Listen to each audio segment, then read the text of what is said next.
Bueno, pues muy buenas a todos y a todas. Yo soy un gusto parlante, esta vez algo mejor del catarro.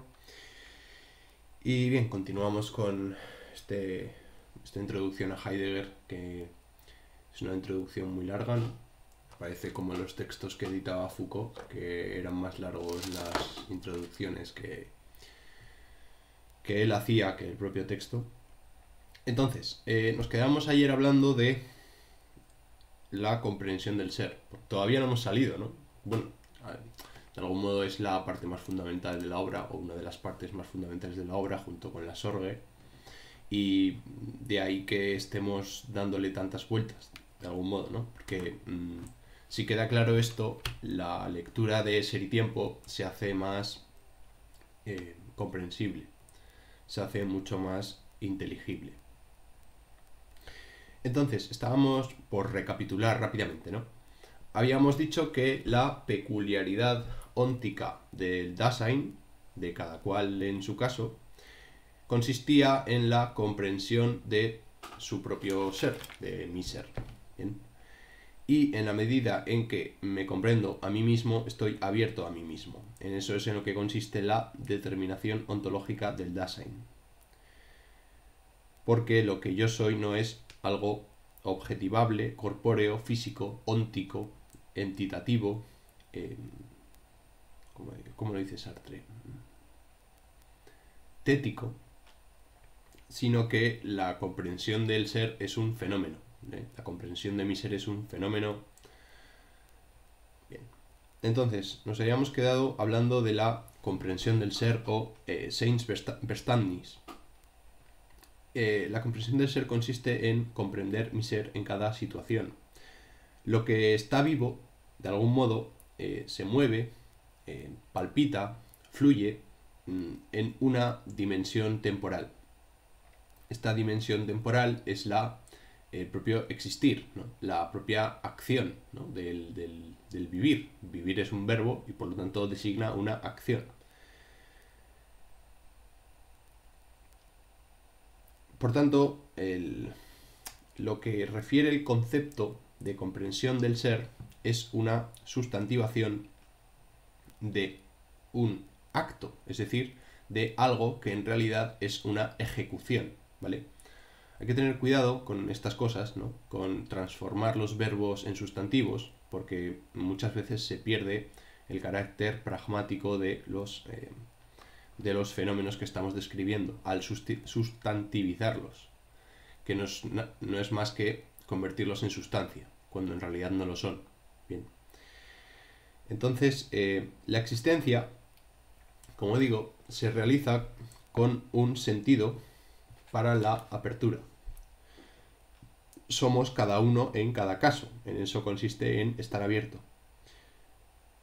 Si tiene un suceso con alguien, o si, digamos, si alguien tiene un accidente de coche, supongamos, ojalá no lo tengan, o bueno, si lo han sufrido, pues tendrán que hacerse con ello, no podrán desplegar las mismas posibilidades de ser que le eran suyas, que le eran propias, porque quizá hayan quedado secuelas, ¿no? Aquí se ve muy bien en qué consiste precisamente ese estar abierto. Muchas veces no somos conscientes de lo que tenemos hasta que lo perdemos, sencillamente, ¿no? No somos conscientes de lo que somos hasta que vemos mermado o vemos mermada esa capacidad de ser. Como digo, estos accidentes, estos sucesos traumáticos, son una puesta en cuestión, una crisis de la propia existencia, que genera ciertos desajustes mentales o psíquicos, aunque no debería utilizar estas palabras en Heidegger, pero bueno, en pro de la divulgación y de la comprensibilidad de personas que quizá no tengan las posibilidades de comprensión de la hermenéutica de la facticidad, pues vamos a utilizar estos términos, pero siempre señalando que no son adecuados en la medida en la que no son lo suficientemente asépticos metafísicamente hablando, bien, como ya venimos comentando a lo largo de estos videos.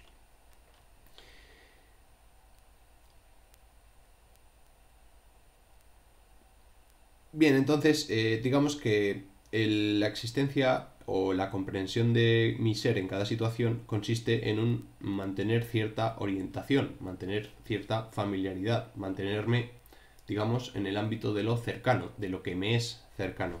Esto es en lo que consiste estar vivo, en un tener cierto sentido de la orientación espaciotemporal, pero en un plano vivencial, no en un plano abstracto o físico, ¿vale? Siempre que hablemos de espaciotemporalidad, tenéis que entenderlo como el fenómeno consistente en estar vivo, ¿vale? No referido a algo más bien abstracto o teórico. Entonces, Heidegger va a hacer lo que se llama la analítica del Dasein. Una analítica es una descomposición teórica de algo, un suceso, un fenómeno, una manifestación, una apariencia, que se muestra como verdadero, que aparece como verdadero, no, como unitario, que aparece como unitario, que aparece como con una cierta unidad, pero que podemos descomponer, dividir, descuajeringar en las partes más simples. Bien. Y aquí tengo que hablar ya del parágrafo cuarto de Ser y Tiempo, titulado La primacía óntica de la pregunta por el ser, que está en la página 13 de la numeración clásica de la Gesamtausgabe. Sí. Pero está en la página 33 de la edición de Rivera que yo estoy manejando, ¿vale? Os lo voy a enseñar por aquí. Esta es la página, esta es la edición, ¿vale? Entonces, ¿qué es lo que tenemos que ver aquí? Tenemos que ver la diferencia entre... tenemos que ver en qué consiste un existenciario. Bien. El existenciario es una categoría, pero aplicada al plano ontológico del Dasein. Existenciario no es una categoría. Las categorías hacen referencia a la realidad desde Aristóteles. Pero digamos que existenciario traduce el concepto de categoría desde el punto de vista de la hermenéutica de la facticidad. ¿Cuál es el problema? Las traducciones. De Heidegger, de Ser y Tiempo de Heidegger, tenemos dos traducciones canónicas. En primer lugar, la de José Gaos, y en segundo lugar, la de Jorge Eduardo Rivera. La que la mayoría de personas han utilizado a lo largo de los últimos, 50, 60, 70 años de la traducción de Heidegger es la edición de Gauss, ¿vale? Lo digo por si pues, son conocedores de esta edición o ustedes aprendieron Heidegger con esta edición, o bien si han estudiado con la nueva, o bien si son desconocedores. Pues en cualquier caso yo creo que esto es un apunte doxográfico de importancia, la suficiente importancia como para poder ser reseñado en este video. Bien, ¿en qué consiste el problema? El problema es que Heidegger presenta una diferencia con respecto a planos, ¿vale? Tenemos por un lado el plano óntico, el plano, digamos, empírico de la vida, bien, que es lo que en alemán llama existenzielle, ¿vale? Lo voy a decir literalmente, no sé cómo se dice en alemán, pero para que me entiendan, existenzielle es lo existentivo en Rivera, pero que en Gauss fue lo existencial, ¿vale? Insisto, el plano óntico, que refiere a la dimensión de los entes, en Rivera se llama existentivo y en Gauss existencial. Bien. Por otro lado tenemos el plano ontológico, el plano que refiere al ser, que es el plano trascendental de la vida fáctica o de la facticidad, es decir, de la pura contingencia, de lo que Heidegger llama facticitat.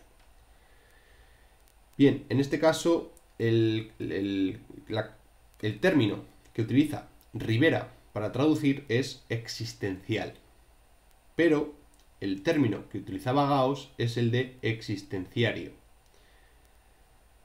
El concepto existenciario es muy importante, es el concepto de Gauss. ¿Por qué es importante? Porque precisamente hace referencia a el plano que le interesa a Heidegger, que es el plano ontológico. Y por lo general siempre se llaman existenciarios, ¿vale? Pero es un término acuñado por Gauss en ese español extraño en el que consiste la traducción de Rivera, que por otro lado el Heidegger pues también escribe en un alemán extraño. No en balde pueden hacer ustedes la experiencia, si tienen la oportunidad, de hacer leer a una persona alemana, o al menos que sepa alemán, leer un filósofo como Hegel o como Heidegger. Obviamente sabrán leerlo, comprenderán el significado de las palabras, pero no sabrán lo que están diciendo, porque en filosofía pasan estas cosas, ¿no? Que uno, por mucho que sepa leer una lengua, no significa que vaya a comprender el significado teórico de lo que se está diciendo. Bien. Entonces, ya lo he comentado, ¿vale? El problema de la traducción con respecto a los existenciarios y tal. Cómo lo traduce Gauss, cómo lo traduce Rivera, pero que el término que pasó a la fama y se ha asentado en los círculos académicos que giran en torno a las discusiones heideggerianas y tal, es el de existenciario. Bien. Me gustaría comentar lo de los heideggerianos de izquierdas y de derechas, pero como tampoco lo tengo muy claro y es una cosa que es como más, no sé, más de detalle, puede que hacia el final de estos vídeos lo comente, pero bueno, ahora no es el momento. No es el momento.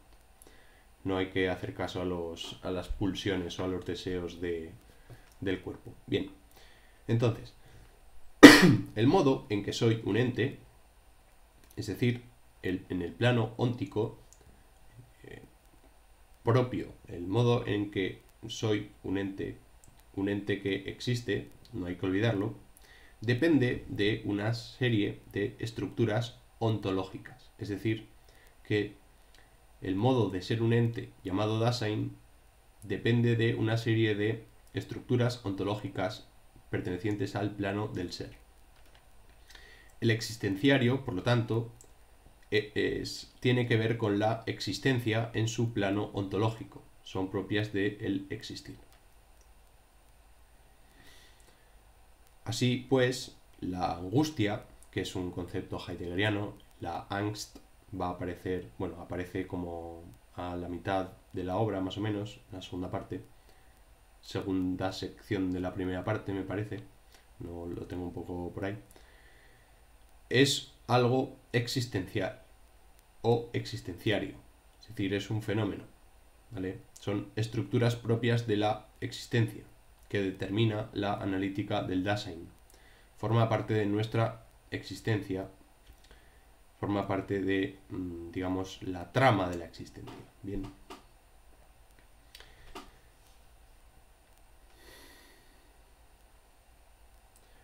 Entonces, Heidegger construye las notas significativas, las notas conceptuales,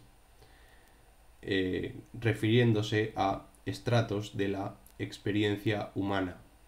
Bien. Es decir, la experiencia humana entendida como esa dimensión preteorética o preteórica,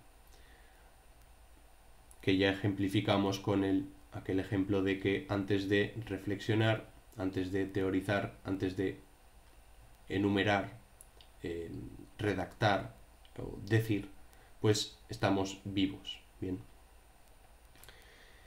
Vale, entonces, en la página que ya he comentado, dice Heidegger lo siguiente: la tarea de una analítica existenciaria del Dasein ya se encuentra bosquejada en su posibilidad y necesidad en la constitución óntica del Dasein.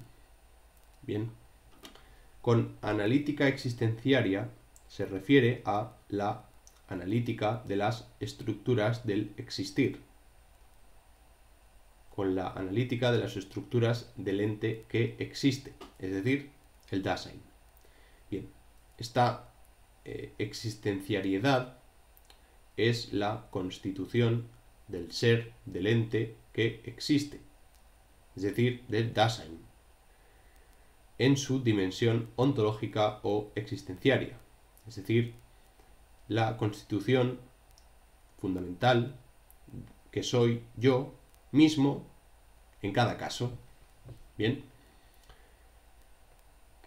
el ser del Dasein es su dimensión ontológica, su comprensión del ser en la forma de existenciario. Ya hemos dado un pequeño pasito, ¿no? Ya hemos dado un pequeño paso, ya hemos llegado al existenciario. Bien. Es algo que existe, pero no se pueden utilizar conceptos que son categorías. Aquí viene el problema de las categorías. Siempre estamos hablando de conceptos, ¿no? Podemos estar hablando de ideas, pero bueno, por lo general en filosofía se habla de conceptos. Bien, Heidegger distingue entre dos tipos de conceptos. Por un lado tendríamos las categorías, que son las que siempre refieren a objetos, a cosas, a entes. Y por otro lado tendríamos los existenciarios, que son un tipo de concepto distinto de las categorías. Porque los existenciarios son conceptos hermenéuticos de otra clase.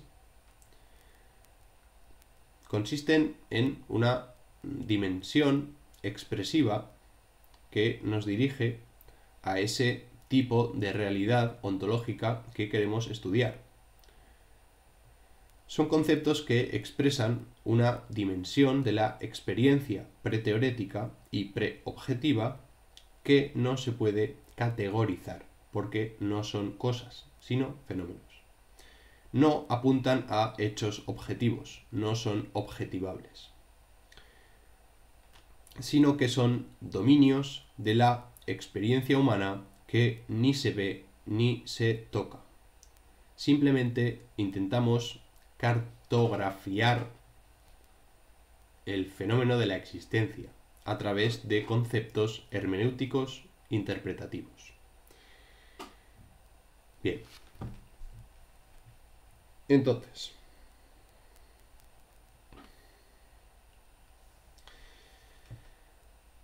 volvemos con la pregunta que teníamos hecha la vez pasada o hace dos, ya no recuerdo, porque estamos hablando siempre de lo mismo, entonces, bueno, de nuestro tema, ¿no? El tema de el criterio del fundamento de una teoría científica que consolida su veracidad o verosimilitud. Digamos que el paradigma de la adecuación ya había sido contestado, criticado ampliamente. El modelo de la adecuación de la res, de la sustancia y del intelecto o del pensamiento es el modelo aristotélico clásico, según el cual la verdad consiste en la adecuación del intelecto, del entendimiento a la cosa. Si acertamos al nombrar a una cosa, entonces estamos diciendo verdad. Si lo que decimos, que esto ya es decir mucho, porque claro, decir que el intelecto son palabras, decir que el intelecto consiste en decir, ya estamos dando aquí un saltito existencial, hermenéutico bastante fuerte, ¿no? Si pensamos, vamos a decir pensar, que es un poco más de acuerdo con la tradición filosófica, si pensamos en la cosa de manera adecuada, entonces estamos en la verdad. Bien. A no ser que estemos en el idealismo, porque claro, entonces sería la cosa la que tendría que adecuarse al intelecto. Es distinto. Pero bueno, al final el modelo adecuacionista, sea desde una perspectiva o de otra, comparten los mismos pilares, ¿no? Las mismas estructuras. Entonces, si la adecuación no vale, las teorías filosóficas son plausibles o no, si y solo si ayudan a explicar fenómenos y comprender lo que sucede en el mundo y lo que sucede entre los distintos seres humanos. Bien, porque las palabras pues no son para entenderlas. Las teorías filosóficas no están ahí para ser entendidas por la gente, sino para que nosotros nos podamos entender a través de ellas, justamente, ¿no? Aunque bueno, habitualmente en filosofía las teorías filosóficas, más que ayudar a entendernos entre nosotros, lo que provocan son confrontaciones, confusiones, engaños, malversaciones, problemas. Bien. Pero bueno, se presupone que, de acuerdo con el argumento bien pensante de los estados que insuflan filosofía a sus conatos de ciudadanos a través de leyes educativas, pues presuponen que la filosofía ayuda a generar personas libres y felices y este tipo de discursos llenos de incienso, ¿no? Por decirlo con términos de la cuñadología. Bien, que no se despisten con mis comentarios impertinentes. Entonces, los conceptos filosóficos no son conceptos científicos porque la filosofía tiene su propia metodología. La filosofía es una disciplina independiente de la ciencia y no quiere ser una ciencia, no puede ser una ciencia y no tiene que ver con lo que hace la ciencia. ¿Bien? Entonces, pues no tenemos que compararnos con ellos. Simplemente compartimos el mundo y se acabó. Bien, la analítica del existir, volviendo ya con Heidegger, la analítica del existir es un requisito previo para hallar la estructura del ser del ente que se hace la pregunta por el ser, que consiste en la forma característica esencial del ser humano. ¿Vale? Entonces, tenemos que presuponer que la estructura esencial o fundamental de la existencia humana es universal y necesaria. Es decir, que no cambia. Esto es algo así como decir que la naturaleza humana se mantiene constante a lo largo de la historia. Que lo que cambia es la historia. Pero el ser humano sigue siendo el mismo. ¿Por qué?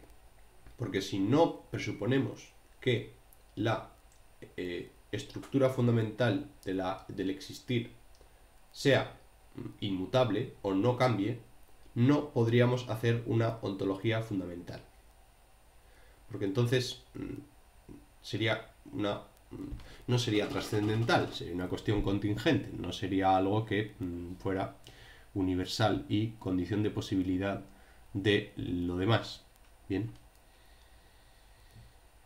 Esto es una cuestión que se puede discutir, pero bueno, en el fondo son cuestiones de principios, ¿no? De presupuestos. Entonces, pues bueno.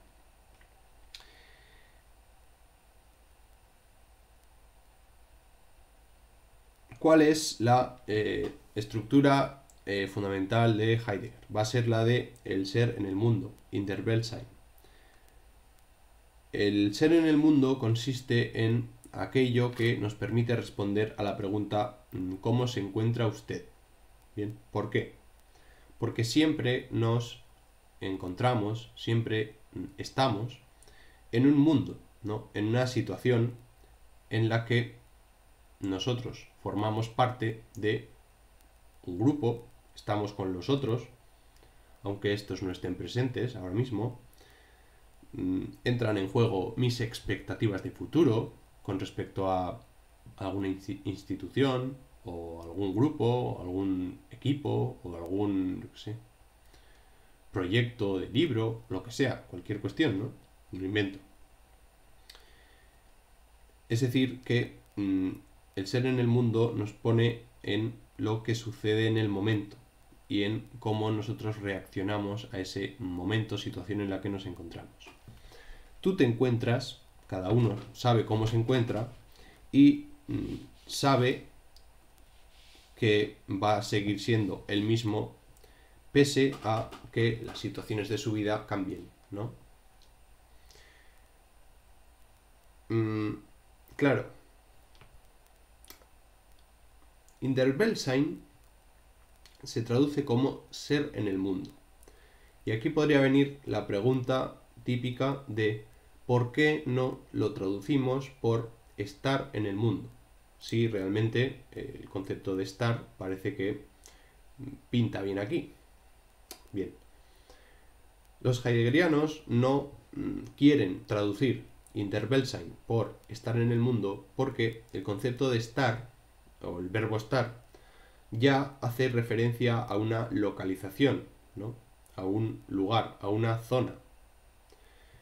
Y eso da lugar a una cierta carga óntica, a una cierta orientación de tipo óntico, ¿vale? Una cierta onticidad, a un cierto estar a la vista, ¿no? Estar donde hay, ¿no? Y entonces ya se pierde esa dimensión ontológica y digamos que se desliza hacia lo óntico al señalar un lugar concreto. Y aquí lo que estamos buscando no es la concretitud, o la concretud, o como se dice, sino justamente la aperturidad, que es una cuestión más abierta, ¿no? No tan situada, sino algo más dinámico. Dinámico tampoco es la palabra. Bueno, me habéis entendido. Bien, el ser en el mundo consiste en que ningún ser humano vive aislado. ¿Vale? Por aquí tenía algo apuntado al respecto. Estar solo es un modo de estar con los demás diferente o distinto, pero sigue siendo una forma de estar con los demás. ¿Vale? La soledad es un modo de estar con los demás muy particular, muy concreto. Y para algunos es un martirio, ¿no? Es lo peor que hay. Y para otros es una bendición, porque le dejan tranquilo, ¿no? Le dejan solo, en paz, y puede dedicarse a lo que más le gusta, ¿no? A leer filosofía, por ejemplo. En fin, hay gente así, ¿qué le vas a hacer? El mundo está lleno de variedad. Entonces, ningún ser humano vive aislado. Bien, todos vivimos en grupos y tenemos una vida con los demás, ¿vale? Esto es el ser con los demás. Porque la experiencia tiene una cierta dimensión situacional. No hay forma de ejecución de uno mismo, ¿no? No hay forma de ejecución del yo si no hay un mundo, una situación. Si viviésemos en la nada, no habría nada que hacer y por lo tanto no habría nadie. Bien. Otra cosa con respecto al cuerpo, podríamos decir que rompemos con el paradigma cartesiano. El yo no es el piloto o gobernante o dirigente del cuerpo, sino que soy mi cuerpo. Porque el cuerpo es siempre mío. Mío en el sentido de es mi propio ser. Bien. Es una manera que tengo de relacionarme con el mundo y por lo tanto forma parte de mi propia aperturidad.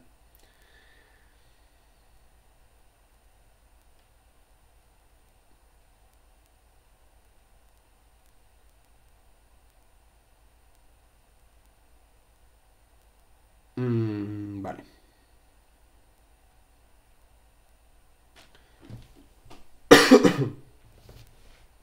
Luego, aquí habría que hablar de... Es que me he parado porque viene una cuestión un poco peliaguda, casi de filosofía analítica.